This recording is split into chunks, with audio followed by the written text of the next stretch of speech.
Hi guys, Iman. Moomin. Welcome to another exciting episode of What's the 4 4 on on 1?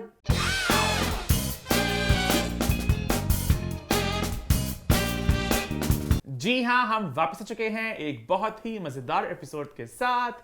Last week के show को पसंद किया, enjoy किया, पता नहीं ईमानी मैं तो दिल्ली यहाँ पे रह गया यूज टू ऐसे करते करते, बट फिर भी बहुत सब लास्ट वीक शो पे कमेंट्स तो बेशुमार आए।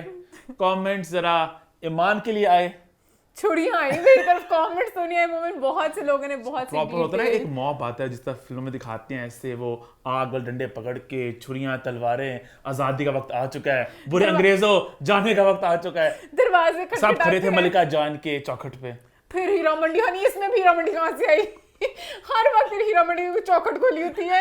नहीं, ये भी हीरा मंडी का लिंक। वैसे आते हैं लोग ऐसे लकड़ियां शकड़ियां पकड़ के आग लगाने के लिए। लोग बहुत अपसेट थे लास्ट वीक एपिसोड के बाद, बहुत से कमेंट्स आए। थैंकफुली मुझे नहीं आए इस दफा। हालांकि आप सब जानते हैं व्हाट्स द 4-1 की परंपरा रही है डे 1 से, कि ईमान ने मोमिन को काट लिया, मोमिन ने ईमान को काट लिया।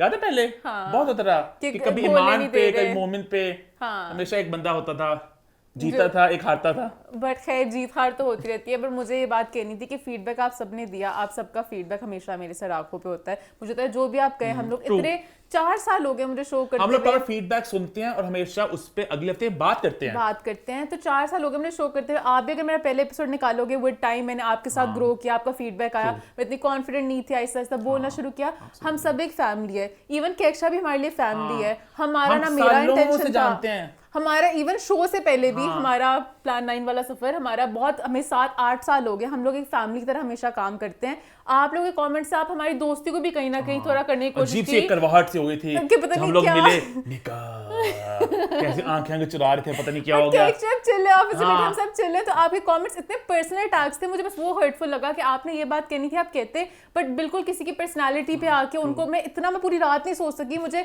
एंग्जाइटी में कि मैंने क्या, इतने कमेंट्स, सारे कमेंट्स थे कि ईमान जल गई, ये जल कुकड़ी, इनसिक्योर कुकड़ी। सबसे ज्यादा खुश मोमेंट था इन कमेंट्स में। एक मिनट बाद आता था, अब मैं वहां भी टेंशन में कि अच्छा मैंने किया कि मुझे नहीं पता। मैं तो हर वीक अपनी एक्साइटमेंट में आती हूँ, शो करती हूँ, अपने पॉइंट्स बताती हूँ, मैंने सब पे क्या किया। मैं तो जनता की फीडबैक कन्वे कर रहा था ईमान को। 2 घंटे होते थे, कमरे में नीचे आता था, कमेंट पढ़ा, अब मुझे डीएम्स भी आ गए हैं। कमेंट पढ़ा, मुझे डीएम्स भी आ गए हैं। मैंने कहा सबसे ज्यादा खुश तो भाई मोमेंट है। पता है, इन ऑल ऑनेस्टी हुआ कुछ यूं कि केक्षा की ना तबीयत बहुत खराब थी और केक्षा शो पहले करना नहीं चाह रही थी कि तबीयत मेरी खराब है। आज जो केक्षा हम संभाल लें, इकट्ठे कुछ कर लेंगे। तो केक्षा की तबीयत थोड़ी खराब थी, कुछ सारा पॉइंट्स नहीं थे केक्षा के पास, तो कहीं ना कहीं वो हो गया। पता नहीं कहां से कहां बात चलेगी, बट गाइस सब कुछ ओके है। But then I also understand where people were coming from, कि कहीं ना कहीं ना मैंने भी कुछ मोमेंट्स देखे तो ऐसा इत्तेफाकन ऐसा हुआ कि ऐसा लगा कि केक्षा को बोलने दिया। ये भी होता है, हमने लास्ट में भी पता नहीं, इस तो हम लोग भूल गए कि केक्षा के पास पिक्चर्स होती ना फोन में, तो हमेशा होता है कि एक बंदा लीड कर रहा है। केक्षा का स्टार्ट करती कि ओ मेरे पास पिक्चर है इसकी, बताओ कमेंट्स, क्योंकि केक्षा के पास वो पिक्चर्स भी नहीं थी फोन में और मैं बोल रही थी और फिर आगे फीडबैक भी साथ कमेंट कर रही थी। बट नेक्स्ट टाइम आप लोगों के कमेंट्स को बहुत ज्यादा मैंने लिया।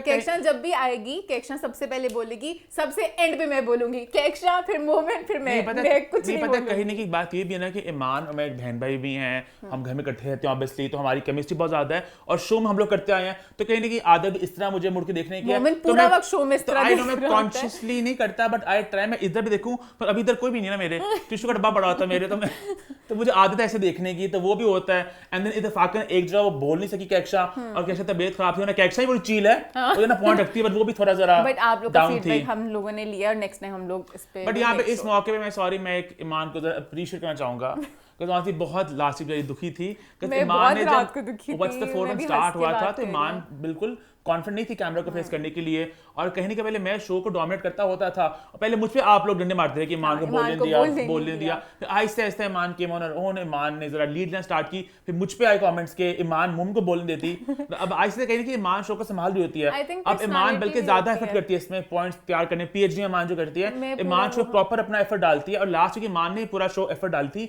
इन सेंस के सारे लुक्स वगैरह को इकट्ठे करने में, तो कहने की that was unfair to Iman also कि उसकी सारी मेहनत को आप सारा ऐसे। But it's okay, we all love you, और नेक्स्ट टाइम हम लोग इस पे पूरी कोशिश करेंगे। आई थिंक हमने बहुत लंबी तमील बांध लिया है, हमारी फैमिली समझती है, अप्स एंड डाउन्स आते रहते हैं। अंदाज में दिल से जो बात निकली वो असर रखती है। और कोई फीडबैक काश होती, ये इतनी दुख की बात है जब इस तरह आता है कमेंट्स, फॉरवर्ड उड़ गया, कमेंट्स उड़ गए, फीडबैक उड़ गया, कुछ भी नहीं आया। लेकिन अब जब भी कोई खतरनाक कटीला मुश्किल शो होगा ना, मैंने केक्षा को बुला लेना है और बोलने देना, क्योंकि सारे फीडबैक उस मुद्दे से हट जाती है। मैं बहुत खुश हूँ। लास्ट टाइम इन बाद में हकान को बहुत ज्यादा ही बॉडी में डाल दिया, किसी को कुछ कर दिया, किसी ने कमेंट ही नहीं किया। मुझे लगा पता नहीं बहुत ही अनसेंसर हो गया कि सारे नए बच्चे थे, बहुत ही लग रहा था खुल के मेरे अपने सारे 3 लोग जब जाते हैं हमेशा हम लोग बहुत ही बहक जाते हैं, पर बोले टाइप हो जाते हैं। बट शुक्र है वो सब भी एक संग की मिट्टी पड़ी है उस पे, तो किसी ने कुछ देखा ही नहीं। अच्छा, हम जब 3 लोग आते हैं ना, पता होता है कि हम लोग शो को भूल जाते हैं। वो बोलते हैं हम ऑफिस में बैठे हैं, घर बैठे हैं, और कहने की मैं ज्यादा बोलता हूँ और मैं डोमिनेट करती हूँ, मान भी करती है, तो वो लगता है वो बात बन जाती है, वाली बात बन जाती है। बट खैर नेक्स्ट टाइम हम लोग इस चीज पे काम करेंगे और हम बस नेक्स्ट अवार्ड आएंगे तब कैक्शा की होगी वापसी चील बन के, और कैक्शा ऐसे मंजिले का बन जाएगी और यहाँ बैठेगी इंशाल्लाह। खैर इसी नोट पर शो की शुरुआत करते हैं और सबसे पहले बात करते हैं भाई एक कंट्रोवर्सी की जो कुछ दिन पहले सामने आई सोशल मीडिया में। एक्चुअली बात है कुछ साल पुरानी, आपको सारा मामला, सारा माजा, सारा 411 बताते हैं। बेसिकली हम बात करें फैसल कुरैशी की वालदा अफशान कुरैशी साहिबा की। हुआ कुछ यूं कि कुछ दिन पहले एक क्लिप ने सोशल मीडिया पर आग लगा दी जिसमें अफशान कुरैशी साहिबा जो फैसल कुरैशी की वालदा है, उनका एक इंटरव्यू था। वो बात कही थी कि किस तरह उन्होंने बहुत सी दुआएं मांगी अपने बेटे की कामयाबी के लिए।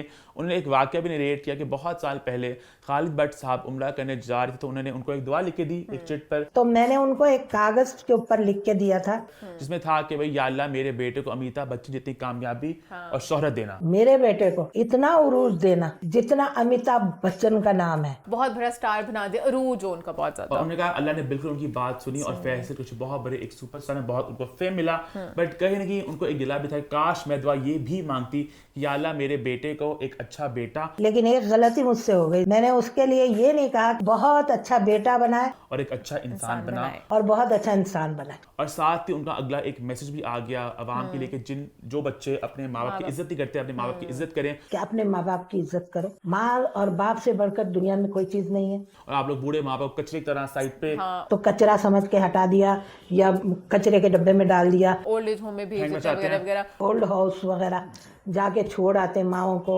सासों ने थोड़ा सा एक मैसेज भी दे दिया जिनको भी देना चाहती कि जो लोग अगर माएँ दुआएं भी करती है ना, तो वही हाथ अगर आप उस तरह उनको बुरे तरीके से ट्रीट करेंगे तो उनकी बदवा भी बहुत बुरी लगती है कि आपको इस तरह नहीं किसी को भी ट्रीट करना। अगर आप उनकी इज्जत करोगे तो आपको भाग लगेंगे, अगर आप उनको ठुकराओगे तो खुदा ठुकराता है। और जब ये क्लिप आया सोशल मीडिया पे तो ऑब्वियसली बात है इस पे आग तो लगनी थी, बिकॉज़ फैसल कुरैशी बहुत बड़े सुपरस्टार हैं। और जिनको नहीं पता उनको मैं ये भी बताता चलूं कि अफशान कुरैशी साहिबा भी एक अदाकार है, उन्होंने बहुत सा काम किया। इट्स सैड कि अब की जनरेशन नहीं जानती हमारे पुराने लेजेंड्स को। तो जब एक अदाकारा एक बेटे जो भी एक सुपरस्टार है उनकी बात करिए और बात भी इस तरह की है कि खामखा वो लग रहा था कि फैसल कुरैशी को ही कहने कि खुदा का खौफ करो, तुम किस तरह मुझे ट्रीट करो। तो सबने कहा कि फैसल कुरैशी लगता है शादी के बाद बदल गए, अब इस तरह हो गया, पूरी फैमिली डायनामिक्स है ना आगे आगे क्या है। जब ये बात सामने बहुत से मल्टीपल रिएक्शन हो गया हर तरह से। पहले लोगों ने कमेंट ये भी किया कुछ लोगों ने कि भाई जो आंटी की दुआ थी, लोगों ने उस पर भी गिला किया, ये दुआ हुई आपकी, मतलब आप एक्टर बनने की दुआ मांग रही है, फेम की दुआ मांग रही है, आप एक हिंदू से कंपेयर कर रही हैं। जो मुझे बात बहुत ऑफ लगी कि एक माँ की दुआ थी अपने बेटे के लिए, हिंदू से कंपेयर वाला मुझे नहीं समझ लगा। वो तो एक्टर कोई भी उनको पसंद थे, अमिताभ बच्चन लोग का दुआ हुई कि अदाकार बने, फेम मिले। हालांकि बात चलो ठीक है कि मतलब कि ये भी दुआ तो दुआ होती है किसी की, कोई शोहरत की, कोई पैसे की, कोई कामयाबी की, दुआ उनकी बिल्कुल ठीक है, बट दुआ में और भी चीजें होती ना, मतलब कि सेहत की दुआ, सेहत नहीं होगी तो क्या करेंगे, और दुआएं भी होंगी। उन्होंने इस दुआ को हाईलाइट किया कि मेरी दुआ थी कि अल्लाह मेरे बेटे को, आगे जाके इस बात का भी कॉन्टेक्स्ट आपको समझाएंगे एग्जैक्टली बात लड़ी में बात की क्या सिग्निफिकेंस थी। है जब ये क्लिप आया सामने तो बहुत रिएक्शन ऑब्वियसली बात आया। उन्होंने कह भी दिया कि काश मेरी दुआ खुद गलत होगी, मैं ये भी दुआ मांग लेती, फिर तो अब उनकी दुआ पे आपको नहीं कोई गिला करना चाहिए। उन्होंने खुद ही कह दिया कि मुझे गिला अपनी दुआ पे। लेकिन एक गलती मुझसे हो गई जिंदगी में, दुआओं में। और लोगों ने फैसल कुरैशी बहुत ज्यादा वही ईमान जो कहा कि भाई आप किस तरह के बेटे हो। ऐसा लगा कि एक माँ गिला कर रही है कैमरे पे आके बैठ के, इतना क्या ही हो गया कि माँ खुलेआम। और लोग फिर से कमेंट्स करने लगे ना कि वो अलहदा रहती हैं, फैसल अपने घर नहीं लेके गए, कहीं वो ये तो नहीं मैसेज देना चाह रही, ओल्ड एज होम नहीं बट उनको अलहदा रखा हुआ वगैरह। तो बहुत से कमेंट्स आने लगे बहुत सी चीजों को लेके। अच्छा, इसके बाद फैसल कुरैशी का क्या रिएक्शन आया उसमें हम बाद में जाएंगे। पहले ईमान और मैंने जाके थोड़ा इन्वेस्टिगेट किया कि एग्जैक्टली मामला क्या है। हम यूट्यूब पे जाके पहुंचे, हमने मेट्रो लाइफ का पेज खोला जहाँ पे इंटरव्यू था, वहाँ पे कुछ साइड डाली शॉकिंग रेवलेशंस, वो खुद चाहते आग लग जाए सारे। तो उन्होंने बहुत और 2-3 क्लिप्स थे जहां पे सारी बातें की 3-3 मिनट के। फर्दर इन्वेस्टिगेशन ने हमें ये बताया कि असल में ये इंटरव्यू हुआ था आज से 3 साल पहले जून 2021 में, और 3 साल बाद इस इंटरव्यू के क्लिप्स को काट के दोबारा से लगाया गया। तो वो मुझे बस लगा कि आपने क्लिप्स भी उस तरह काटे कि जो आपको बातें कटीली लग सकें, बीच में शॉकिंग नाम लिख के, वो थोड़ा गलत था। इसके बाद हमने जाके पूरा देखा इंटरव्यू 18 मिनट के, आप भी जाके देख सकते हैं। तो मैंने देखा कि एग्जैक्टली बात स्टार्ट कहाँ से, बात कहाँ पे गई। इसके बाद मेरा एक सवाल था कि जब वो बात बोलती अल्लाह मेरे बेटे को अच्छा बेटा, अच्छा इंसान बनने की तौफीक अता फरमाते, उसके बाद एग्जैक्टली बात क्या हुई? और भी तो बोलेंगी ना, कुछ नहीं हुआ, एकदम ही कट लग गया और बहुत अच्छा इंसान बना। पाकिस्तानी फिल्मों में उन्हें जहां दिल करता था वो कट कर देते थे। और इंटरव्यू में आंटी ने इससे पहले बहुत सी अच्छी बातें बोली हैं। उन्होंने बल्कि एक बात जो खास तौर पर मैं पॉइंट आउट करना चाहूंगा, उन्हें ये बात बोली कि फैसल ने कहा था कि अम्मा आपके पास अब सब कुछ अल्लाह का दिया है, आप घर बैठे, यानी कि आपके हालात बिल्कुल सही हैं। अब आपको क्या जरूरत है, आपको जो चाहिए घर बैठे ले, आप छोड़ दे काम। और मैं हूँ आप तो, उन्होंने कहा नहीं मुझे काम करने का शौक है बेटा, मुझे मेहनत करने का शौक है। मुझे तो उनके सवाल भी जो पूछ रहे थे कि आपको बड़ा शौक था, दुआएं करवाते हीरो बने, बट वो हीरो नहीं बन सके, आपको क्या टेक है इस पे? अगर वो हीरो नहीं बन सका लेकिन ड्रामे का नहीं हीरो मेरा बेटा हीरो। तो आंटी ने इतना अच्छा जवाब दिया, उन्होंने कहा फिल्म हीरो बनने से कुछ नहीं होता, मेरे बेटा इंटरनेशनली इतना एक्लेम मिला, सब कुछ हुआ है। फिल्म का हीरो ही हीरो नहीं होता, इंटरनेशनल फेम है मेरे बेटे की। तो उन्होंने बहुत ज्यादा अच्छी बातें की। हालांकि उन्होंने ये भी हालांकि कहा कि मेरी जिंदगी का सब कुछ मेरा बेटा ही है। ये हालांकि अंकल ने एक बात कोट की थी किसी और साहब की, मेरी जिंदगी का सब कुछ मेरा बेटा है। तो पॉइंट है कि माँ का बहुत प्यार है अपने बेटे के साथ, बहुत अच्छा बॉन्ड है, देयर इज नथिंग, अम्मी सब कुछ बिल्कुल चिल है। ये बात वो खुद बता रही हैं। उसके बाद वो सवाल आया हिट वाला, वहां पे उन्होंने बात बोली, उस बात के बाद अगली बात क्या थी, वो बात कट गई। मुझे ऐसा लग रहा है कि जब उन्होंने बात बोली तो इंटरव्यू ने कहा इसका मतलब आप कहना चाहिए कि वो अच्छी नहीं आपके साथ। नहीं बेटा, मेरा मतलब ये नहीं, बस मैं ये कह रही हूँ कि जिस तरह बच्चे बिजी हो जाते हैं काम में, माँ को वक्त नहीं देते, मुझे लग रहा है ऐसे की बात बोलेगी, इतनी बड़ी इंटेंसिटी की बात नहीं थी। बिकॉज़ ऑनेस्टली बहुत से एक्टर्स होते हैं, उनकी फैमिली सफर करते हैं, उनका काम, उनका स्केड्यूल जितना ऊपर नीचे होता है कि आप कितना टाइम दे पाते हो, आते हैं थके हुए आते हैं, तो उन्होंने शायद उस सेंस में कहा कि मैं काश दुआ मांग लूं कि मेरा बेटा मुझे भी ज्यादा टाइम देता है, क्योंकि आप इतने बिजी हो जाते हो उस कश्मकश में, उस ग्लैमर की दुनिया में। मुझे इस तरह की बात थी जो इतनी शायद इंटेंसिटी नहीं थी, तो बात कट गई। और एंड पे जो मैसेज था वहां भी अगेन कट्स बहुत है इस इंटरव्यू में, बहुत कट्स है। और बहुत अच्छा इंसान बना।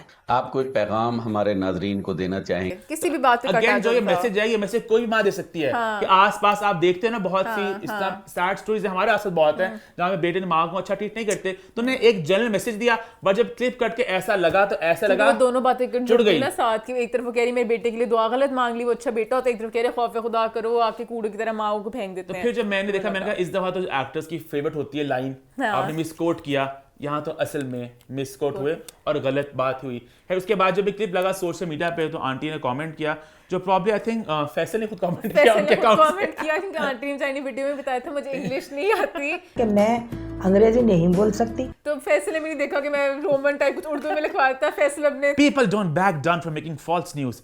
Kindly do not spread just news about me and my family. Stop these cheap tricks for views and comments. फैसले की जुबान थी। हाँ, चीप ट्रिक्स आंटी ने कहाँ ये बोलना था। और अगर वैसे सूली बात है, उनको ये लिखना रहता कमेंट में कि 3 साल पुराना क्लिप है, वहीं पे चैप्टर क्लोज हो जाता। पता नहीं फैसल भी अपने कश्मकश में भूल गए कि मैं ये लिखूं। फैसल ना 3 साल पहले की बात इतनी इंटेंसिटी की है ना, ये बात कैसे क्लियर करते कि काट लगे हैं, अम्मी ने कुछ और बोला था, तो अगर नेगेटिव बदल दूं कि मीडिया वाले गंदे पापी। और साथ फैसल ने कहा अरे सारी स्पाइस ही खत्म कर दी हमारी अम्मा ने, अब क्या करेंगे लोग। मेरे बड़े फैसल इधर अम्मी का फोन पकड़ा, इधर उठा, पहले वहां से कमेंट प्रेस करके अब तो स्पाइस ही खत्म होगी दोनों। यासिर नवाज ने भी ये कमेंट किया, उन्होंने कहा जिनकी माँ है वो समझ सकते हैं कि माँ हमेशा बात पे नाराज हो जाती हैं, और उन्होंने अपने दोस्त को डिफेंड किया बेसिकली। दोस्त को डिफेंड करने की भी जरूरत नहीं थी, पर उन्होंने कहा चलो मैं भी जरा गुड बुक्स में आ जाऊंगा। और कहीं ना कहीं उन्हें डर था कि सारी रुख मेरी तरफ ना मुड़ जाए, क्योंकि लोग नीचे कमेंट करते आपने भी अपनी अम्मी के साथ यही किया था, तो उन्होंने कहा मेरी तरफ ना कह सकें, कहीं ना कहीं पब्लिक में बातें आ जाती हैं, तो उन्होंने अपना भी कहा कि बस माँ बाप थोड़ी कभी नाराज हो जाते तो ऐसी बातें हो जाती हैं। और उसके बाद भी आज एक और चंक सामने आया, जहाँ पे एक शो वाला, जहाँ पे होस्ट जो हैं वो फैसल से बात करिए कॉल पे, और फैसल की टेक जाना चाह रही हैं। तो होस्ट थी ना मास्टर, कुछ नहीं पता था कौन कौन है। मैंने शो देखा, मैंने शो में देखो इंट्रो कैसे करती है। हमारे पास एक एक्टर हैं फैसल कुछ, वो लगता है उनका बड़ी है बेस्ट फ्रेंड, फैसल बताएंगे, वो बहुत ही चिल माहौल में थी। उनका शो का नाम ही मेरी सहेली, और फैसल को अपनी सहेली समझ रही थी, तो उन्होंने सहेलीपन में उनसे सवाल पूछे।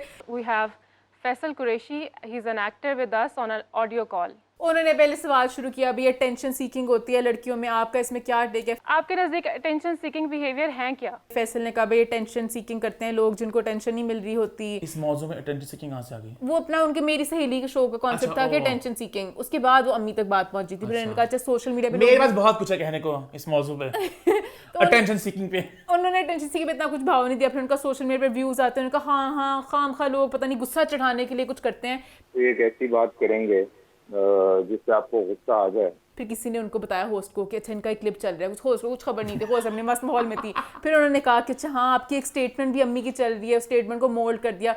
फिर आई वो फैसल गुरैशी से बात और फिर फैसल गुरैशी ने अपना टेक दिया। वही वाली बात बोली जो हमेशा एक्टर्स बोलते होते हैं कि भी हमें मिसकोट कर दिया। हालांकि इस दफा उनकी बात सही थी कि इस दफा एक्चुअली बात को बहुत ही तलोड़ Clips मलोड़ के के किया गया। बिकॉज एक्टर्स आप जानते हैं हमेशा बात करते हैं हमें मिसकोट कर दिया, हमारी बात का कॉन्टेक्स्ट खराब कर दिया। बट यहाँ पे 3 साल पहले एक इंटरव्यू को दोबारा से उसकी क्लिप्स को रिसर्फेस किया गया और वो भी चंक्स काट के, और उन चंक्स में भी आगे पीछे की बात थोड़ी मिसिंग थी। तो उनका ये कहना था कि पॉजिटिव पे कोई टेंशन नहीं देता, नेगेटिव पे सब पे टेंशन हालांकि देते हैं। I disagree with the statement. पहले मुझे भी लगता होता था आज से कुछ महीने पहले तक कि पॉजिटिविटी भी लोग गंद देते हैं, बट पॉजिटिविटी भी ईमान लोग पसंद करते हैं। हाँ। इतनी स्टोरीज आती है मैं देखता हूँ इंस्टाग्राम पे जहाँ पे आप बहुत ही पॉजिटिव ह्यूमन स्टोरीज होती हैं और लोग पसंद करते हैं। इंटरव्यूज में से इतने चंक्स होते हैं जो लोग मोटिवेशन के लिए रखते हैं, तो ये बात अब मुझे नहीं लगता कि नेगेटिव वाले एंगल में आता है। पर उनका मैं बहुत हंस रहा हूँ, मैं बड़ा हंस रहा था, ये सारी बातें आई।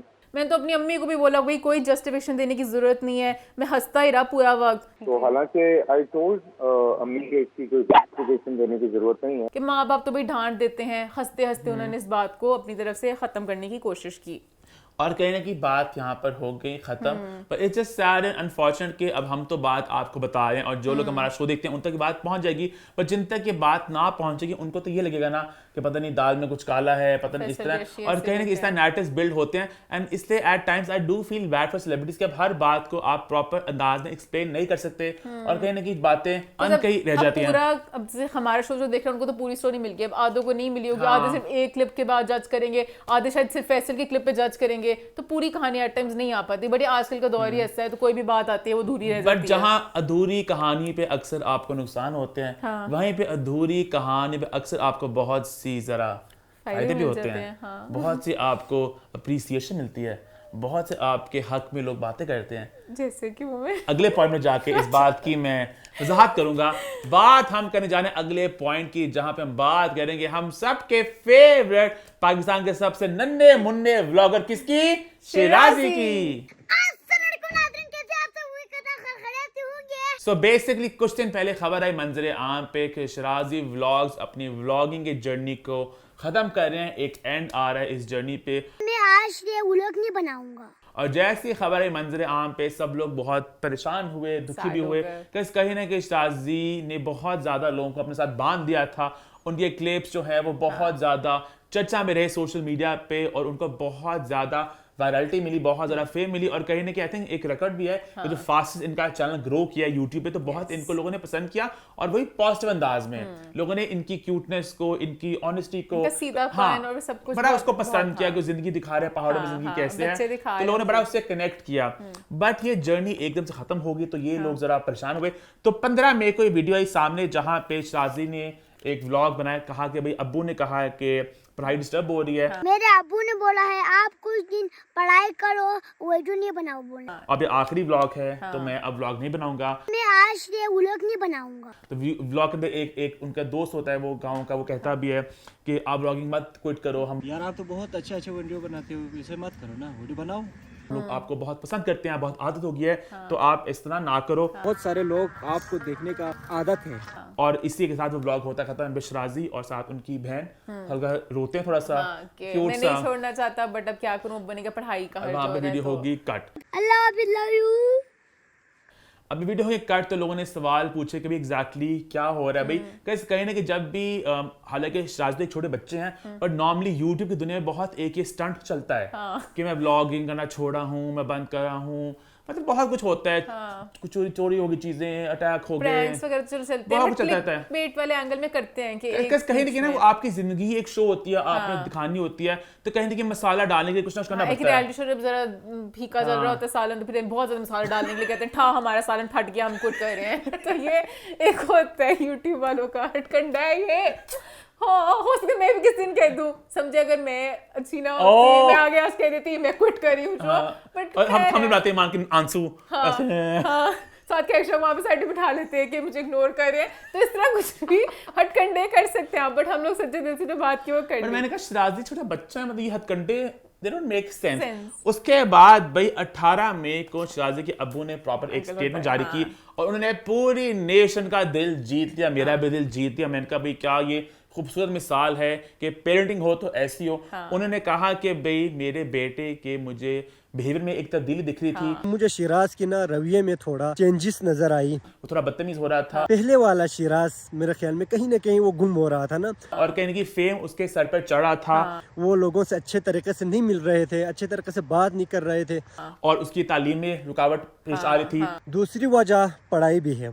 तो मैंने कहा भाई बेहतर है कि अब शराजी को एक ब्रेक दी जाए, एक जब पॉज तक वो करें। वापस अपनी वो पुरानी मासूमियत पे नहीं आते। और उन्होंने साथ ये भी कहा कि हमारी ख्वाहिश है कि हमारे गांव के लिए कुछ किया जाए। बहुत से मसले मसाइल हैं, तो उम्मीद करते हैं कि हमारे गांव हमारे में कुछ ब्लॉग का मकसद भी यही है कि हम अपने गाँव को आगे बढ़ा सकें। जो मसाइल हैं अगर हल हों तो हमारे लिए इससे बड़ी बात नहीं हो सकती जी, और सबके मुंह पे मुस्कुराहट लेके आ सकें, तो बस इंशाल्लाह हम वापस आएंगे। और उन्होंने ये भी कहा कि बहुत से लोग कहते भी हैं कि हम शराजी को देखना चाहते हैं और मैं भी चाहता हूं कि वो व्लॉग्स में, उसको बहुत शौक है, बट कहीं ना कहीं ये 3 वजूहात हैं जो जिनकी वजह से 2 वजूहात सॉरी कि एक चेंज इन बिहेवियर और एक है एजुकेशन। बोला उन्होंने मुझसे 2 से 3 था, बट तीसरी वाली बताना भूल गए। वजूहात तो 2-3 थी। 2 थी मान, उन्होंने मुंह से लफ्ज ये कहा था कि 2 to 3 रीजंस है उनके पास। खैर ये वजूहात आ गई और साथ उनकी उन्होंने वीडियो कर दिया बंद। और जैसे वीडियो आई मंजर आम पे भाई सबने कहा वाह भाई वाह, बाप हो तो ऐसा हो। हमारे सेलिब्रिटीज ने बहुत इस पे सबसे पहले appreciate किया। मिशी खान ने कहा देखा मैंने सही बोला था ना, इतने साल पहले सब मुझे बोल रहे थे डंडे मार मार के कि जब वसीम बदाम एक शो पे आए, मैं इसीलिए कहती थी बच्चे की मासूमियत छिन गई। तो मैंने क्रिटिसाइज फिर बिल्कुल सही किया क्योंकि कुछ दूरअंदेशी भी होती है। That is the reason I was against के बच्चों को इतनी लाइमलाइट नहीं मिलनी चाहिए। ठीक, मैं इसीलिए सब कुछ कहती थी। वहाँ पे आयशा उमर ने खुशियां मनाई, सब ने तालियां मारी और मैंने भी कहा कि बाप के हस्बैंड को सलाम कि भाई एक आपको अच्छा खासा एक रेवेन्यू भी आ रहा है जो भी, तो आपने उसको सारा खत्म कर दिया क्योंकि आपके बच्चों को लग रहा है कि आपकी बच्चे की पर्सनैलिटी फर्क आ रहा है। तो हम लोग इस बात को खुशी का इजहार ही कर रहे थे क्योंकि हमारे ऑफिस में हम तक एक खबर पहुंची कानों तक और हमारी टीम बहुत चिल जैसी है। हमारी खबर पहुंची कि मोमिन आप जरा बात को गलत आप मिस इंटरप्रेट कर रहे हैं, दाल में कुछ काला है। फिर हमने ऐसे बैठे थे फिल्म में बैठते ऐसे लैपटॉप खोला, ऐसे हमने थोड़ी रिसर्च की और फिर लड़ियां जोड़ी हमने और फिर हमें मामले की हम लोग पहुंचे जरा तय तक और बहुत एक अजीब सी कहानी सामने आई। शादी के अब्बू से पूछना चाहूंगी, आप लोगों को बता दो एग्जैक्टली। सो सबसे पहले हुआ कुछ यूं कि 12 मई को शराजी व्लॉग्स के चैनल पे आई एक वीडियो। 12 मई को लाइव स्ट्रीम हुआ। अब एक बात आप दिमाग में रखिए कि 12 मई को आई ये वीडियो और 15 मई यानी कि 3 दिन बाद आया शराजी का आखिरी व्लॉग जहां उन्होंने किया गुड बाय। अब 12 मई को इस वीडियो में क्या हुआ आपको बताते हैं। बेसिकली एक लाइव स्ट्रीम थी जहां पे शराजी उनके अब्बू लाइव गए और बड़े वो परेशान थे, बहुत से लोगों से सवाल जवाब पूछ रहे थे कि भी आपको शराजी की वीडियोस की नोटिफिकेशन आ रही है क्या? शिराज की वीडियोस की नोटिफिकेशन आप लोगों तक आ रही है? कुछ दिनों से हमारा चैनल बहुत बड़े मसले से गुजर रहा है। कुछ दिनों से ना हमारे चैनल पे एक बहुत बड़ा मसला हुआ पड़ा है कि भाई हमारी रीच में मसला आ रहा है, हमारी एंगेजमेंट में मसला आ रहा है, लाइक्स कम हो रहे हैं, व्यूज कम आ रहे हैं, उसकी वजह से जो है चैनल की रीच भी डाउन होती जा रही है और हम बहुत परेशान हैं। और उन्होंने कहा कि हमारा चैनल जो है वो मेड फॉर किड्स में चला गया है। जो भी वीडियोस अपलोड करते हैं मेड्स फॉर किड्स लग जाते हैं। यानी कि YouTube को उन्होंने, ये उनके लफ्ज थे कि YouTube को पता चल गया कि बच्चा बना रहा है कंटेंट, तो वो ऑटोमेटिकली वीडियोस को फॉर किड्स में फेंक रहा है। लेकिन अभी YouTube की नजर में आ चुका है कोई बच्चा बना रहे हैं। एंड कहीं ना कि let's all be real, like views engagement equals revenue. अब रेवेन्यू लफ्ज उन्होंने इस्तेमाल नहीं किया, बट हम सब जानते हैं जो भी यूट्यूब कंटेंट बना रहा है हम ही बना रहे हैं। Revenue is always a plus point. और कहीं ना कहीं अगर रेवेन्यू की बात होगी तो उनको क्या इशू था अगर मेड फॉर किड्स में सारे देख तो सब सक रहे हैं ना, वीडियो बच्चों तक पहुंच रही है ना वीडियो, तो ऑब्वियसली रेवेन्यू कम होता है अगर इस तरह। तो वो बड़े परेशान थे, कह रहे थे कि हमें कोई एडवाइस दें हम किस तरह करें। और उनको लग रहा था कि किसी अडल्ट का वीडियो में आना अब जरूरी होगा। वीडियो में कोई बड़ा बंदा भी हमें शामिल करना होगा और शादी को स्टाइल है इतना व्लॉग्स बनेगा उसमें कुछ हमें चेंज करना पड़ेगा ताकि मैं क्या करूं, मजबूरी है, अब किसी बड़े को लाना पड़ेगा, इसलिए मैं नहीं आ रहा हूं चैनल पे। लेकिन अभी मजबूरी है, मैं तो नहीं आना चाहता कभी भी वीडियोस में, मुझे शौक नहीं, मैं चाहता हूं ना मैं भी ना हूं, तो ना ही मुझे शौक है। मुझे शौक नहीं। अच्छा, उन्हें बात बोली, मुझे शौक नहीं। मैं कहा बेचारा कह तो सही नहीं, शौक नहीं। फिर मुझे एक और खुलासा हुआ जो मेरे लिए बहुत बड़ा सरप्राइज था कि इनके अब्बू का एक अलग यूट्यूब चैनल है जो काफी देर से चल रहा है, वो बनाते रहते हैं वीडियोस। उस चैनल का नाम है सियाचिन विलेज व्लॉग्स, जहाँ पे इनके अब्बू बहुत देर से व्लॉग्स बना रहे हैं, 2-3 साल से, और वहाँ पे भी वो इस तरह ही अपनी जिंदगी दिखाते हैं। तो ये वाली बात मुझे समझ लगी, मुझे शौक नहीं है। हाँ, तो मेरे अंकल को शौक है, और अंकल चैनल पे खुद भी थोड़ा सा कह दे, लोग पसंद नहीं ना करते। शिराज के चैनल पे मैं बार बार नहीं आता हूँ, तो लोगों को भी बुरा लगेगा यार। उनका मुझे पता है कि आप लोग आके मुझे डंडे मारते हो जब मैं आता हूँ, आप सिर्फ बच्चों को देखना चाहते हो, बट अब क्या करें, लोगों को थोड़ा सा वो दे भी रहे थे। अगर मैं आ जाऊंगा ना ब्लॉग में, समझ आना हमें करना पड़े मेड फॉर किड्स से बाहर निकलने के लिए एक बढ़ाई का वीडियो में होना जरूरी है। बेसिकली 12 मई को उन्होंने अनाउंस किया कि भाई हमारी एंगेजमेंट रीच रेवेन्यू का मसला हो रहा है, मसला आ रहा है, किसी बड़े को आना पड़ेगा। और 15 मई को उन्होंने कहा कि शाजी लास्ट व्लॉग कर रहा है। 18 मई को उन्होंने कहा कि सॉरी, मेरे पास एक और खुलासा है। 12 मई को ये क्या, 13 मई पे उन्होंने अपने चैनल पे भी एक वीडियो लगाई। मैं उस पे आ रहा था। अच्छा ओके, सर मुझे लगा शायद आप ऑर्डर में जा रहे हैं। अभी मैं सियाचिन में जा रहा हूँ, अच्छा, अभी मैं शाजी पे हूँ। अच्छा ठीक है, मुझे लगा आप डेट वाइज जा तो रहे हो। 12 मई को उन्होंने ये वाला उन्होंने बताया, खुलासा किया लाइव स्ट्रीम में आके। 15 मई को आया आखिरी व्लॉग शादी का। 18 मई को उन्होंने बताया कि भाई वजह ये है कि एजुकेशन वगैरह। अब साइमल्टेनियसली जो दूसरा चैनल है जिसका नाम है सियाचिन व्लॉग्स, वहां पर 12 मई को एक व्लॉग अपलोड होता है जहां पे बेसिकली वो एक शराजी विलेज व्लॉग्स का जो कंटेंट होता है, जो शराजी अपना इस तरह कैमरा पढ़ के अपना दिखाते जिंदगी, वो ही व्लॉग लगा इस पेज पे। And I was like, interesting.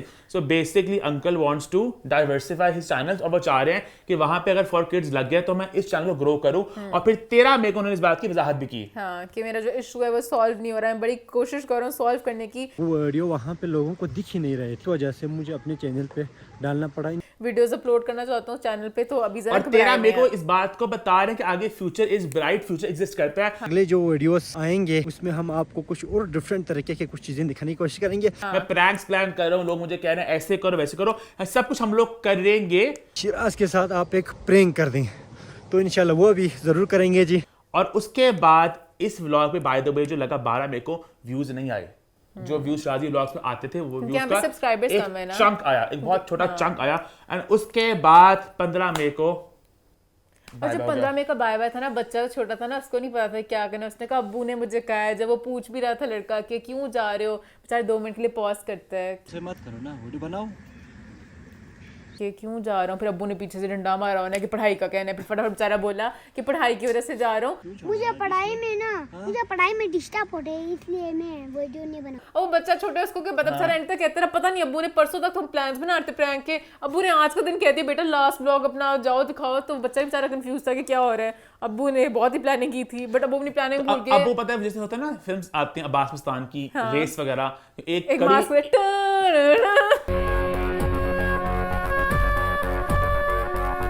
एक कड़ी कोई छूट जाती है, एक गलती आप कर लेते हो। अगर ये 12 मई की लाइव स्ट्रीम ना हुई होती ना, तो आपका प्लान फुल प्रूफ था।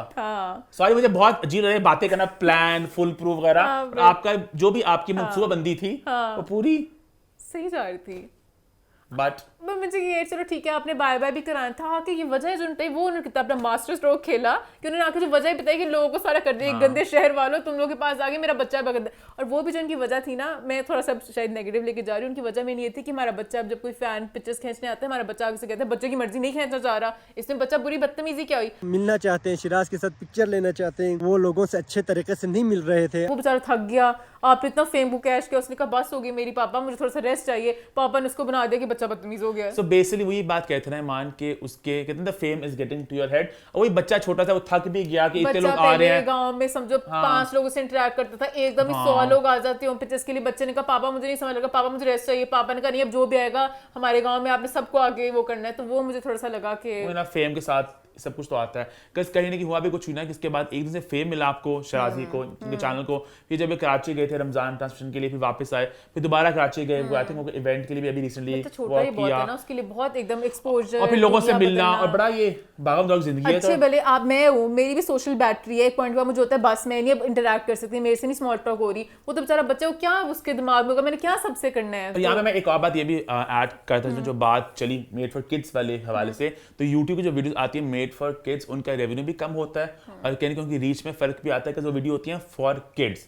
हालांकि टेक्निकली मेरा मानना है कि these videos are not for kids, क्योंकि बेशक बच्चा बना रहा है लेकिन ये बच्चों के लिए नहीं है, ये बड़ों के लिए भी है, ये जनरल ऑडियंस के लिए है। तो technically these videos should not be in made for kids. तो अंकल का बात उनकी सही है, पता नहीं उनके चैनल बट YouTube पे आते हैं ये देखा ना, बच्चा बना रहा है तो बच्चे से काम ले जा रहा है। YouTube की पॉलिसी में ये भी है ना कि अगर बच्चा बना रहा है कंटेंट तो बराबर एक की स्टोप है। बहुत सैड थे, कब पकड़ लिया YouTube वालों ने। देखो ना, जिस तरह ने बोला ना वो लगा कि अब सही पकड़ा आपको। मतलब वो कहते हैं YouTube को पता चल गया कि बच्चा बना रहा है तो बच्चा ही बना रहा था तो और कहीं ना इनके चैनल की व्यूज ऐसे बढ़े, हल्के से पे ऐसे नीचे आने लगे। अभी में 1-2 लाख व्यूज पे जो बहुत इनके हिसाब से बहुत कम है। वो थोड़े परेशान हो गए कि आगे क्या होगा। बट खैर बच्चा खुश है वीडियोस बनाने के लिए, उसको ना रोकें आप। वो यूट्यूब फॉर किड्स पे ज़्यादा शायद बच्चों की ऑडियंस इतनी बढ़ जाए कि बच्चों वाली चीज पे आपका रेवेन्यू बढ़ जाए, तो आप वो जो बच्चे बैठे हैं बाहर की जो टॉयज अनबॉक्स करते हैं, पता नहीं कितने करोड़ों अरबों कमाते हैं वो बड़े कटीले बच्चे चीजें तोड़ते हैं। कटीले सेंस में कि वो पता नहीं क्या कुछ करें, बच्चों का दिल करता है। कौन मुझे बताता स्टोरी कि हाँ मेरी दोस्त बता रही थी कि बच्चे वहाँ पे देखे ना वो अंडे तोड़ते थे प्रैंक में। एक दिन आगे फिर से ठा अंडे फेंक दी उसने अपने घर में, कि बच्चों को देखा था यूट्यूब पे अंडे फेंकते हुए। तो बहुत सी गलत चीजें बच्चे सीख लेते हैं, तबाहियां बड़े करते हैं। वो तो अपने यूट्यूब पे कंटेंट रेवेन्यू के लिए कर रहे होते हैं, यहाँ पे सारे खाने खूने सब कुछ ज़ाया करते हैं। तो थोड़ा सा देखना पड़ता है कि बच्चे क्या देख रहे हैं यूट्यूब पे। तो अब भाई बेसिकली बस यही है सारी कहानी, ये सारा मामला। अब मुझे लग रहा है कुछ दिनों के बाद जो है शाजी व्लॉग्स चैनल पे आपको अंकल खुद दिखेंगे।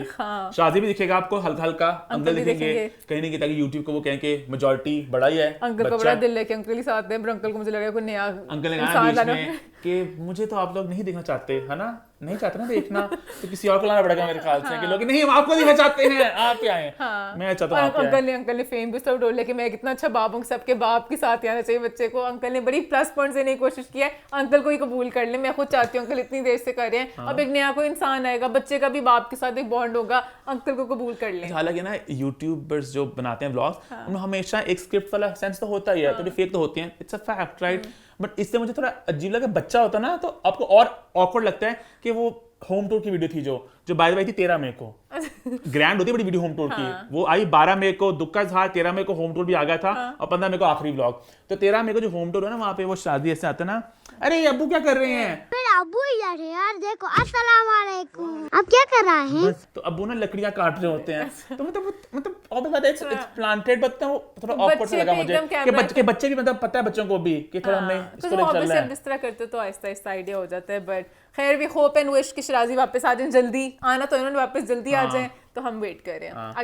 आगे बढ़ते हैं। अब मुझे बस जरा कि इस वीडियो पे कुछ हम पे ना कुछ लोग रिएक्शन लेकर आए। मोमिन बस कर दो, मोमिन के आगे पॉइंट पे चल जाते हैं, हमने बस अपना टेक दिया, आप भी अपना टेक दें। आपको ऑनेस्टली सारे पॉइंट्स को डॉट्स को कनेक्ट किया, आपको पूरी पिक्चर पेंट करके दी है जो पिक्चर एज इस बात है। और यहाँ पे ये भी नहीं है कि हमें लग रहा है, हो सकता है अंकल ने बहुत ब्रेड क्रम्स खुद ही छोड़ दिए, हमने उनको पकड़ के एक बना ली पूरी एक बात। आगे बढ़ने फिर आई थिंक पहाड़ों से चलते हैं, कहां पर चलते हैं, लियारी, जहां पर हो रहा है जेंटलमैन की 2nd एपिसोड की ग्रैंड स्क्रीनिंग।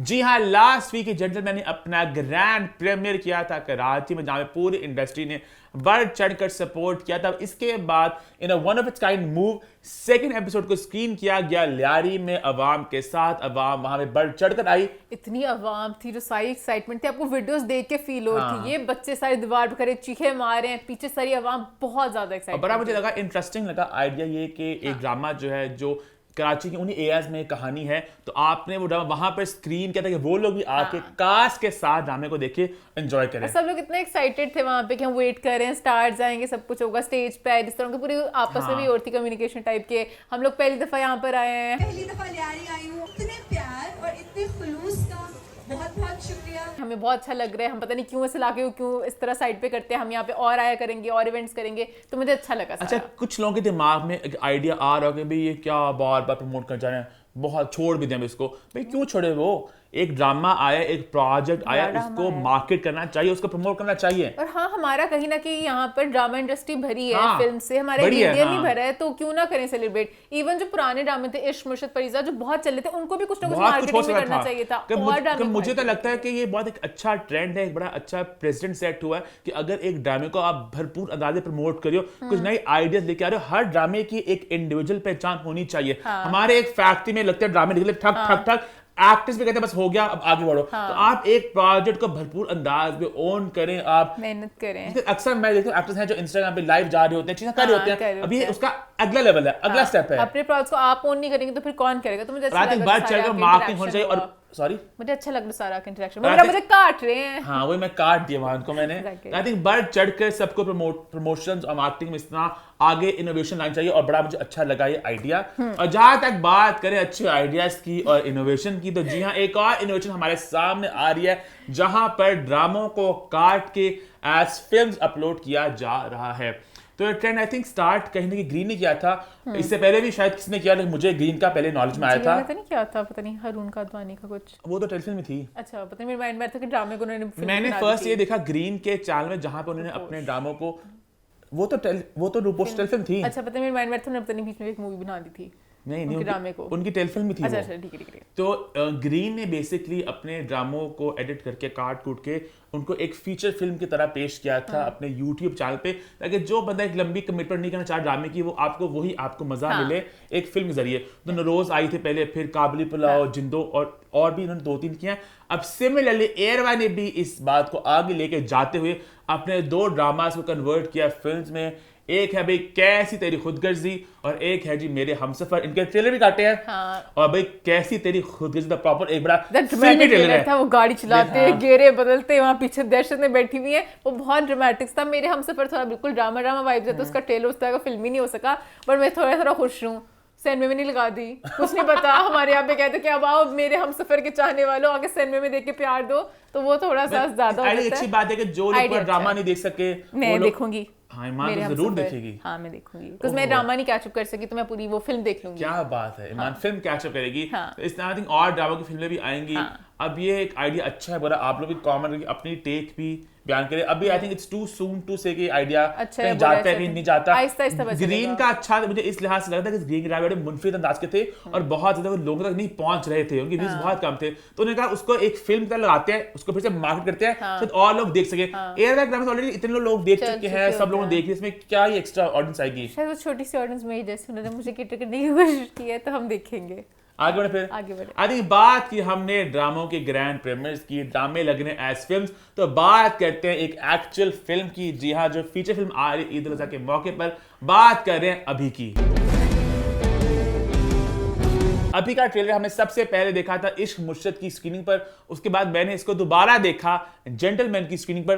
कितनी अजीब बात है ना, इश्क मुर्शद की स्क्रीनिंग, जेंटलमैन की स्क्रीनिंग, ड्रामा की स्क्रीनिंग आ रही है। फिल्मों की किसी ने लास्ट में कमेंट भी किया था देखा मैंने कमेंट कि मोमेंट का सफर, कहां फिल्मों से मोमेंट ड्रॉप हो गए, प्रीमियर और लास्ट एपिसोडों पे आ गए हैं कि हमारी इंडस्ट्री बिटर स्वीट सा मोमेंट है कि हमारी फिल्म इंडस्ट्री बिल्कुल जरा फीकी पड़ गई है, बट ड्रामा इंडस्ट्री हमारी काफी अच्छा जा रही है। तो इंशाल्लाह film industry will also be back running. Eid ul Azha पे आ रही हैं 2 मूवीज, तो देखते हैं कि बैक रनिंग होता है। खैर अभी का आया ट्रेलर, अब तो आ चुका है मंजर आम पे, आप सब इसको देख सकते हैं। ईमान ने भी देख लिया फिर से। ईमान एक बार देख चुकी थी, पर मुझे था कि पॉइंट्स बताने के लिए थोड़ा एक बार फिर से देखना। मेरे पास कुछ खास कहने को नहीं है। ईमान मैं पहले हैरान हुई, दहशत से बड़ी फिल्म ईद पे जो लगाएंगे, जो फैमिलियां अच्छे माहौल में जाती है, वो सारा लोगों ने गने पकड़ हम कौन सा परवाह करते हैं, हमें होता है बस ईद उल अज़हा आ गई ठक फिल्म फेंक देनी है, तो उस तरह की फिल्म है। वैसे मुझे हालांकि उस पोपे की वेडिंग आई थी ईद के मौके पे, this is the Eid film. वो ईदी टाइप मूवीज है, ये मूवीज कभी भी आ सकती हैं, बट मूवी है शूट अच्छी हुई है, कुबरा प्यारी लग रही है। जब कुबरा के सीन्स आ रहे थे मुझे एक रिलीफ मिल रहा था कि सारी दहशतगर्दी गुंडागर्दियों के बीच में एक लड़की आएगी जो लव स्टोरी भी साथ चलेगी, हरीम भी बीच में है, वो भी अच्छी लग रहे हैं। गोहर बहुत अच्छा अपना हमजा का कैरेक्टर निभा रहे हैं। बस मुझे ना पहले उन्होंने लाइन बोली कि हम ना अपनी धरती माँ के लिए गाना गाना चाहिए, जमीन के लिए गाना गाओ। मैं जमीन के लिए गाना बनाऊंगा। बनाना ये हमारी माँ है। धरती माँ के लिए तो रोना गाना उन्होंने बनाया। जो शुरू लाइन हुई ना, फातिमा ना ना ना ना, वादियों की जान, ये तो दहशत भरा गाना क्यों था? गाना कि धरती रो रही है ना, धरती माँ। अच्छा वो बड़ा दर्दनाक गाना था, रोना सा जैसे पता नहीं अज्ञात फिल्मी ड्रोनी भूत वाली फिल्मों में होता था। उन्होंने पता अपनी माँ को बहुत दुखी दिखाया, बट बाकी इस मूवी के लिए मैं एक्साइटेड हूँ कि चलो मूवी तो आ रही है। झूठ नहीं, कुछ नहीं आने से मैं सच में एक्साइटेड होती हूँ कि सिनेमा में कुछ नहीं लग रहा है, चलो ठीक है कुबरा वो देख लेंगे। हमारा जॉनर नहीं है ना, इस तरह की फिल्में पसंद नहीं है। कुबरा भी देखूंगी मैं, कुबरा ऑब्वियसली फिर तो देखेंगे हम तो हर फिल्म देखते हैं मान, हम हर फिल्म देखते हैं, तो मैं फिर भी एक अच्छा पॉइंट निकाल लेती हूँ कि कुबरा की भी देख लूंगी मैं। तो यार हाँ मुझे होता है कोई फिल्म आए, थ्रिलर बनती नहीं यहाँ पे, कोई मर्डर मिस्ट्री आए, कोई थ्रिलर आए, शायद इसमें बहुत सी चीजें ड्रामा भी आए, इसमें बहुत रोना धोना होगा, बट मैं ईद पे नहीं रोना चाहती। मैं मेकअप लगा के अपनी कजनों के साथ आपकी फिल्म देखने जरूर होती है, चुड़ैल बन के आऊं, नहीं मैं रोना चाह रही, कुछ वो धरती माँ के बारे में। बहुत सी फिल्में बन चुकी, जब नाम दिमाग में याद नहीं आ रहे, वो जमाल शाह की फिल्म थी आज़ादी। रिवेंज ऑफ द वर्थलेस, बेशुमार आज़ादी। फिल्म बन चुकी। आज़ादी, हमारे मोहराना की गाने भी डालते हैं फिल्मी सा, इसमें भी गाने होपफुली फिल्मी वाले होंगे क्योंकि कुबरा की शादी वाला इस तरह की फिल्म अगर आपने हो तो फिर आपको एज अ गर्ल आपको बहुत ज्यादा आप पे कहीं ना कहीं होता है बोझ कि आपने थोड़ा ग्लैमर वाला एलिमेंट डालना होता क्योंकि है। अब एक तरफ सब गन्ने चल रही होंगी तो आप आके थोड़ा कपड़े शपड़े मेकअप वगैरह, तो सोने ने बहुत ऑन पॉइंट में ज्यादा किया था। सोनिया हुसैन ने बहुत अपने लुक्स के ऊपर काम किया था। कुबरा के जो उन्होंने शॉर्ट्स डाले हैं उस पे काम किया हुआ है। पता नहीं से ट्रेलर मुझे लगा, मैंने इश्क मुश्क देखा तो उन्होंने कुछ बदला है उसको, पता नहीं बट खैर। अच्छा, I genuinely hope the film does well किस इंडस्ट्री के लिए, पर मेरी गौहर के लिए भी गौहर के बहुत सालों से अभी भी लगे हुए हैं, तो मेरा बहुत प्यार है गौहर के लिए। उन्होंने बहुत मेहनत की, बहुत मेहनत की उन्होंने, एक्टिंग भी कर रहे हैं, स्टोरी भी उनकी है जो कॉन्सेप्ट था, और म्यूजिक उन्होंने किया, तो बहुत ज्यादा बोझ है, बोझ अपने कंधों पे ले लिया। तो मैं चाहती हूँ आई रियली होप ना जाए वो, for Gauhar sake, for industry से कि फिल्म चले, अच्छा बिजनेस करे, और कहीं ना कहीं खुशियां वापस से हमारी इंडस्ट्री में जो थोड़ी दूर जा चुकी हैं। अब पॉलिसी जो अनाउंस हुई थी, इंशाल्लाह उम्मीद करते हैं बहुत सी फिल्में बने, सिनेमास की बहाली हो, फिल्में बने। हमारी टेप चलती है हर मूवी के ट्रेलर रिव्यू पे कि भाई मैं अपनी ख्वाहिश का इजहार तो कर सकता हूँ ना कि इंशाल्लाह वापस जरा, इंशाल्लाह। हालांकि इस ईद पर जो फिल्में आ रही हैं थोड़ी जरा वो डार्क सी हैं, बल्कि एक और खबर मुझे सुनने में आई है, अभी मैं उसको मैं कंफर्म नहीं कर पा रहा, मुझे एक खबर आई है उड़ती उड़ती कि ईद उल अज़हा के मौके पे एक और फिल्म आने वाली है जो अभी अभी स्टार्ट हुई है कुछ दिन पहले। जी हाँ, 25 दिन में ईद है। वो टारगेट करें ईद उल अज़हा को, और मैं कोई रैंडम फिल्म मेकर की बात नहीं कर रहा, मैं एक बड़े फिल्म मेकर की बात कर रहा हूँ। एक तो है ना कल्चर लाहौर में भी है कि जो सिंगल सीन वाले बनाते हैं फिल्में ईद के दिमाग में रखी, मैं वो बात नहीं कर रहा, प्रॉपर फिल्म मेकर। पहले हमारी इंडस्ट्री चल रही, ऊपर से बड़े डायरेक्टर भी जब अब टारगेट करने लगे ना, हमने महीने में फिल्म बना के फेंकनी है। ऑफ बीट सी फिल्म है, कमर्शियल फिल्म नहीं है, थोड़ी जरा क्या फिर ऑफ बीट आ गई ईद पे। हो अभी मैं पहले कह रही हूँ उम्र यार बहुत अच्छी शूट हुई है, वो भी जरा एक ब्राउन सा टेम्पलेट है उनका पूरा, साथ अभी आ गया वहाँ पे ठिर गोलियां मारते, फिर एक ऑफ बीट फिल्म आ गई ईद पे। अभी, क्या अभी वो शूटिंग स्टार्ट हो चुकी है, वो टारगेट करें ईद उल अज़हा को, अगर वो बन गई तो ठीक है, वरना उसको लेट करेंगे, तो ईद उल अज़हा फिल्म एक और भी आने वाली है, बट लेट्स जस्ट होप के फिल्म लेट हो जाए, क्योंकि हमारी भी थोड़ी ब्रेक आ जाएगी। ईद पे हम क्या बैक टू बैक वो फिल्में देखेंगे, एक महीने बाद आएगी तो मैं खुशी से आपकी ऑफ बीट मूवी भी देखूंगी, तो मैं चाहती हूँ थोड़ी सी ब्रेक्स आनी चाहिए बीच में, तो अभी 2 मूवीज काफी हैं, उनके बिना आप शो तोड़े हैं यहाँ के, एमी ले लेंगे शो बीच में। आगे बढ़ते हैं, बात करते हैं एक पैनल डिस्कशन की जिसमें यमुना ज़ैदी मौजूद थी, जिसमें फारूक रिंद थे, शबीर जान थे, रजा मूसी थे। बात हो रही थी टेलीविजन इंडस्ट्री के बारे में, कंटेंट के बारे में, और एंड में सवालात का सिलसिला हुआ, और एक सवाल ने रादर उस सवाल के जवाब ने सोशल मीडिया पर थतली मचाई। सो बेसिकली एक साहब ने एक सवाल पूछा यमुना ज़ैदी से और शबीर जान से। हम बात करेंगे यमुना ज़ैदी वाले सवाल की, उसकी ज्यादा चर्चा हो रही है। ईमान, क्या था सवाल? उन्होंने बस ये पूछा कि आपका जो कैरेक्टर था, एक खुदसार सी लड़की थी, वो किसी की बात नहीं सुनती थी, बहुत ही खुदसर लड़की थी, किसी की बात नहीं सुनती थी, तो आप अपने कैरेक्टर को कैसे डिफेंड करोगे? तो आप अपने कैरेक्टर को डिफेंड कैसे करेंगे? इस सवाल का जवाब देते यमुना ने कहा कि मैंने बहुत से किरदार पहले प्ले किए हैं, लोग अग्री करते हैं, डिसएग्री करते हैं। एग्री किया, बहुत से लोगों ने डिसएग्री किया, और बड़ा यमुना एक लॉजिकल जवाब देती है, और मैंने कहा बिल्कुल स्पॉट ऑन, बिल्कुल सही बात कर रही है। एकदम से पता नहीं क्या हुआ, यमुना एकदम से पट्टी से बिल्कुल फिसल गई, और बिल्कुल पता नहीं क्या हुआ, एकदम से दिमाग में था ना वो एक कुछ झटका सा लगा, उन्होंने कहा तेरे बिन बेस्ट है। फिर उन्होंने कहा सारी ऑडियंस ने इतना ज्यादा देखा, मैं कोई जस्टिफिकेशन नहीं दे रही, मैं कुछ डिफेंड नहीं करूंगी। Most watched drama of Pakistan, so मुझे उसको डिफेंड करने की जरूरत ही नहीं है। हालांकि she started off really well, जो उन्होंने बात की कि मेरे बहुत से किरदार लोगों ने अग्री करते हैं, डिसएग्री करते हैं, और उन्हें चाहिए था, कहती कि even with this character there are lot of things that I think बेहतर हो सकती थी, मैं डिसएग्री करती हूँ, बट एक ड्रामा था, एक राइटर ने लिखा था, उनकी काविश थी, एक प्रोडक्ट बना, आपसे जितना प्यार दिया था, पसंद किया, आई एम ग्रेटफुल टू तेरे बिन, बड़ा एक नॉर्मल सा जवाब था, कुछ आपका ड्रामा आगे हो भी चुका ना, आपने उसको बुरा कहना था, प्रॉब्लमेटिक बातें थी, थीम्स थी, और जब ड्रामा रिव्यू हो रहा था उस वक्त बहुत बातें सामने तब आई थी, बट कहीं ना कहीं इस वक्त यमुना ने बिल्कुल ही कह दिया। वही बात होगी, तो फिर एक्टर्स अपना मतलब कि बिल्कुल ही अंधा हो जाते हैं उसमें। जैसे मुझे नहीं समझ लगता कि आप बिल्कुल गलत चीज को किस तरह प्रमोट कर सकते हो, आपको थोड़ा एक पॉइंट के बाद जाके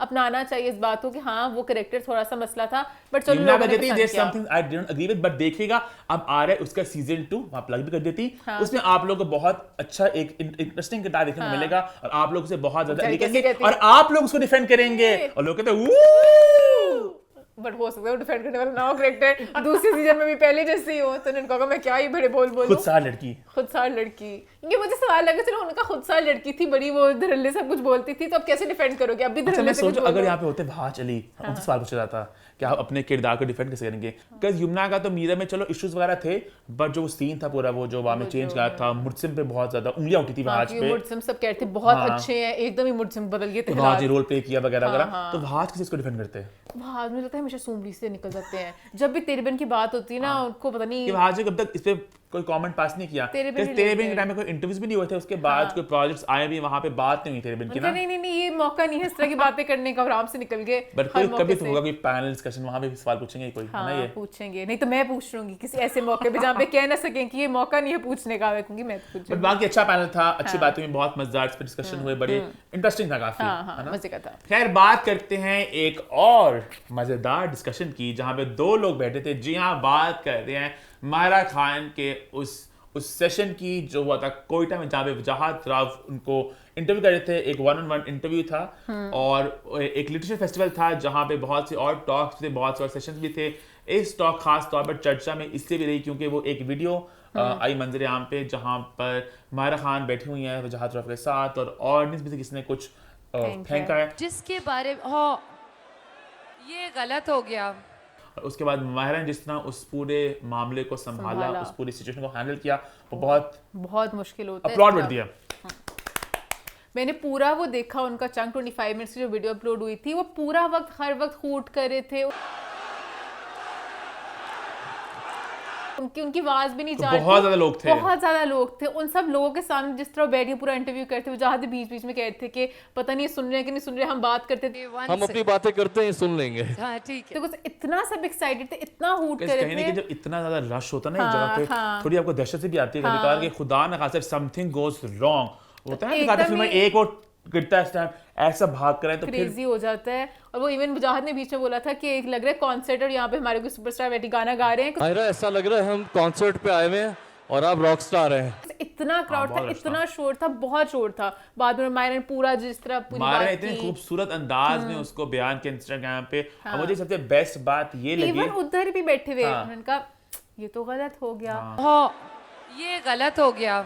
अब तो डायलॉग की हमारे नहीं बनता आपस में डायलॉग करना कि आप जब इस तरह चीजें फेंक रहे हो। नहीं, अब तो डायलॉग नहीं बनता ना अगर चीजें फेंक रहे हैं आप लोग। और उसके बाद वो फिर भी डायलॉग बोल के गई, मैं तेरी पक्की पक्की मशूका। इवन मुझे वो भी अच्छे लगे थे, उन्होंने राम से ना बलूचिस्तान वालों को खुश करने कह दिया, मायरा मायरा मायरा फिल्म की अनाउंसमेंट कर दें। बलूचिस्तान में अगर फिल्म तुम्हें ऑफर होती है तुम उसमें स्टार होगी, इनको बताओ। इनको उस बड़ा मुश्किल था, अभी बोतल ठा पड़ी है, वहाँ पे हो गया था कि माहौल इनको रैप अप करना पड़ेगा उनका, अगर रैप अप भी किया तो अवाम गुस्से हो सकती है। तो उन्होंने फटाफट मायरा से कमिटमेंट ले ली, पता नहीं कमिटमेंट सही में होगी कि नहीं होगी। उनका मायरा पे फिल्म बनाएंगे ना बलूचिस्तान के लिए, उनका हाँ और ऑडियंस जरा खुश होगी, हमारे बलूचिस्तान में फिल्म बनेगी। मायरा की अच्छी बात ये लगी मुझे कि वहाँ पे she could have been like मैं यहाँ से जान जाती हूँ कि आई डोंट अप्रिशिएट दिस, तो वो भी हो सकता था ऑडियंस रिएक्ट की कि बहुत उस वक्त जैसे उन्होंने कहा इफ्स और बट्स थे, शुड हैव कुड हैव, उस वक्त वो ग्रेसफुली जिस तरह किया, अच्छा उन्होंने डायलॉग भी बोल दिया, वे मौलिया मैं तेरी पक्की पक्की मशरूक, उन्होंने सब कुछ कर के खुश छोड़ के और इस तरह गई। Even the comment on Instagram I love that, उन्होंने कहा कि भाई इस तरह का एक इसने कहा होगा ना कि मायरा अगर आप कुछ गलत अभी हो गया इस तरह अब दोबारा कोई नहीं आएगा यहाँ पे, तो उन्होंने कहा कि नहीं इस तरह का सिलसिला बिल्कुल रुकना नहीं चाहिए, हमें इस तरह के और सेशन हो। और बड़ी सही बात थी कि कहीं ना कहीं अब यहाँ पे ज्यादा इस तरह के इवेंट्स नहीं होते, तो उन्हें नहीं पता किस तरह एक्ट करना है, तो अपने जज्बात में संभाल पाए इस तरह के और इवेंट्स और सेशंस हो ताकि नॉर्म हो जाए कि इस तरह होता है। तो मुझे खुद बड़ा क्यूट कुर्बान टू मायरा खान, ऊपर से सीएम ने भी उनसे सॉरी बोला है, बहसीत बलूचिस्तानी शर्मिंदा भी हो और मायरा खान आपसे माफी का तलबगार भी हो। तो मुझे बड़ा अच्छा लगा, पूरा क्यूट इंटरेक्शन तो एक बहुत पॉजिटिव था, तो इसको मैं डालना चाह रही थी। क्या बात है। हाँ आगे बढ़ते हैं और शो को खत्म करते हैं, but not without an exciting announcement. जी हाँ, हम सबका favourite Big Boss OTT season 3 आ रहा है जून में।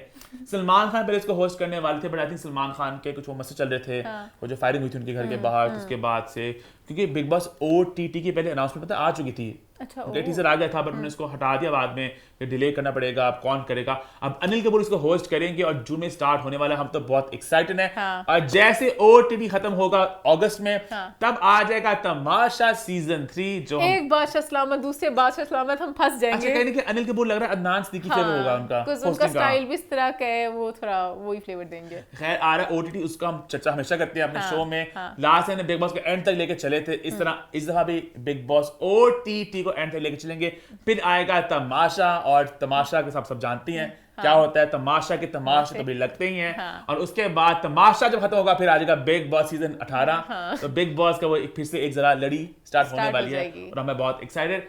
इसके बाद तो नॉर्मली हम लोग #What'sThe411 करने का प्लान था, बट कहीं ना कि लास्ट वीक सारे कमेंट्स मान के लिए आए थे। एक ही कमेंट था, #What'sThe411 भी वही चल रहा था, फीडबैक भी वही थे, #What'sThe411 भी वही था। तो अब नेए क्वेश्चंस पूछे, मैं नोट डाउन करूंगा। नेक्स्ट वीक इंशाल्लाह होगा #What'sThe411।